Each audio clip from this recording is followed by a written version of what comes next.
ലോകത്തെ തന്നെ പൂർണ്ണമായി മാറ്റിമറിക്കുന്ന ചില സാങ്കേതിക വിദ്യകൾ എല്ലാ കാലഘട്ടത്തിലും ഉണ്ടാവുന്നതാണ്. ഒരു പതിറ്റാണ്ടുകൾ കഴിഞ്ഞ് വരുമ്പോഴും വേറെ സാങ്കേതിക വിദ്യകൾ വരും. ഇപ്പോൾ നമ്മുടെ ഈ കാലഘട്ടത്തിലുള്ളതാണ് ആർട്ടിഫിഷ്യൽ ഇൻ്റലിജൻസ്. ആർട്ടിഫിഷ്യൽ ഇൻ്റലിജൻസ് എന്ന് പറഞ്ഞാൽ നമ്മളുടെ ഇനിയുള്ള ഒരുപാട് ജോലികളെല്ലാം ചെയ്യാൻ റെഡിയായിരിക്കുന്ന ഒന്നാണ് ആർട്ടിഫിഷ്യൽ ഇൻ്റലിജൻസ്. ഒരുപാട് കാലം പഠിച്ച് ചെയ്യേണ്ട കാര്യങ്ങളൊക്കെ ഇനി ജസ്റ്റ് ഒരു ചോദ്യം ചോദിച്ചാൽ മതി, നമുക്ക് കമ്പ്യൂട്ടർ പറഞ്ഞു തരുന്നതാണ്.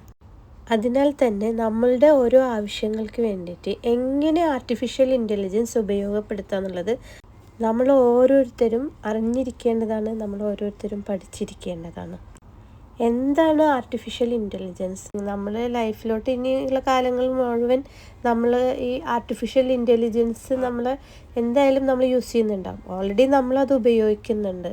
നമ്മുടെ ഈ അലക്സ അല്ലെങ്കിൽ സിരി പോലെയുള്ള ഓരോ ആപ്ലിക്കേഷൻസും ഈ ആർട്ടിഫിഷ്യൽ ഇൻ്റലിജൻസ് കൊണ്ട് അത് തന്നെയാണ് അതിൻ്റെ വർക്കിംഗ് ടെക്നോളജി.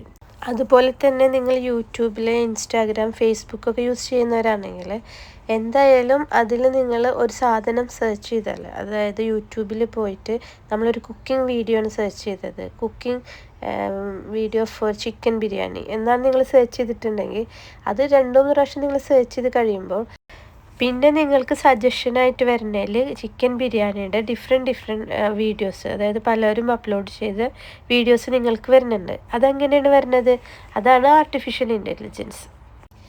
ആർട്ടിഫിഷ്യൽ ഇൻ്റലിജൻസ് ഇന്നോ ഇന്നലെയോ തുടങ്ങിയ കാര്യമല്ല.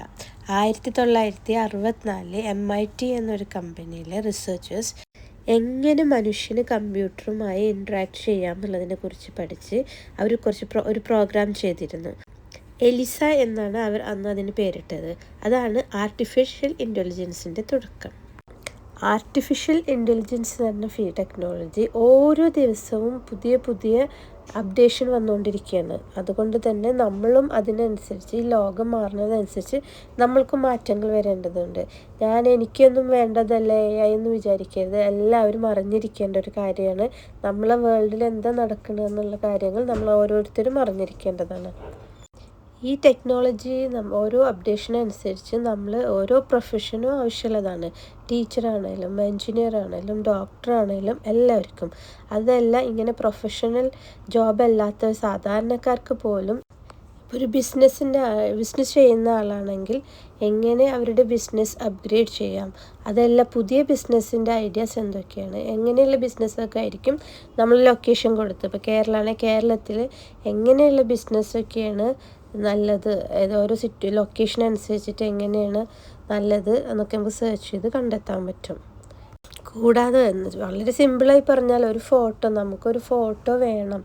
ഒരു കുട്ടി ഇങ്ങനെ ഒരു പൂ പറിക്കുന്ന ഫോട്ടോ വേണം. അതിങ്ങനെ പെയിൻറ് രൂപത്തിൽ വേണോ, കാർട്ടൂൺ രൂപത്തിൽ വേണോ, എങ്ങനെ വേണം, അതെല്ലാം നമുക്ക് സെക്കൻഡുകൾക്കുള്ളിലാണ് നമുക്ക് ചെയ്തു തരുന്നത്. ഞാൻ കഴിഞ്ഞ ദിവസം ഒരു പാട്ടുണ്ടാക്കിയിരുന്നു, മ്യൂസിക് കമ്പോസ് ചെയ്ത് ലിറിക്സ് എല്ലാം എൻ്റേത് തന്നെ സ്വന്തമായിട്ട് എല്ലാം എനിക്ക് ചെയ്തു തന്നത് ആണ്. ഞാൻ അതിൻ്റെ ഒരു ഭാഗം ചെറുതായി ഇവിടെ ഇടാം.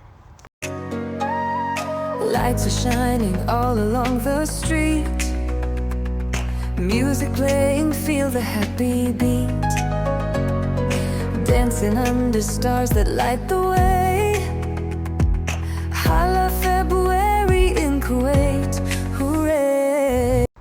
എങ്ങനെയുണ്ട് കേൾക്കാൻ? ഞാൻ പാട്ട് പാടിയതും പാട്ടിൻ്റെ മ്യൂസിക് ഡയറക്ഷൻ കൊടുത്തതും, എങ്ങനത്തെ പാട്ട് വേണം, എന്തൊക്കെ വേണം ലിറിക്സായിട്ട്, ഏത് സ്ലോ മ്യൂസിക് വേണോ, പിന്നെ ഇങ്ങനെ ബീറ്റ്സ് ഉള്ളത് വേണോ, എങ്ങനെ വേണേലും കൊടുത്ത് ഏത് തരത്തിലുള്ള ജോബും ചെയ്യാൻ പറ്റി. ഭയങ്കര അത്ഭുതമല്ലേ കാണുമ്പോൾ? ഇങ്ങനെയുള്ള ഒരുപാട് ടൂൾസ്, AI ടൂൾസ് ഇന്ന് നമുക്ക് അവൈലബിൾ ആണ്.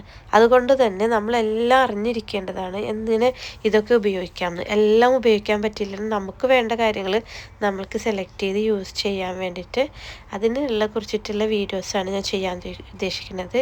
ഇനിയുള്ള എൻ്റെ വീഡിയോസ് കാണാൻ ഫോളോ ചെയ്യണം നിങ്ങൾ. ഫേസ്ബുക്കിലും യൂട്യൂബിലും ഇൻസ്റ്റാഗ്രാമിലും അവൈലബിൾ ആയിരിക്കും.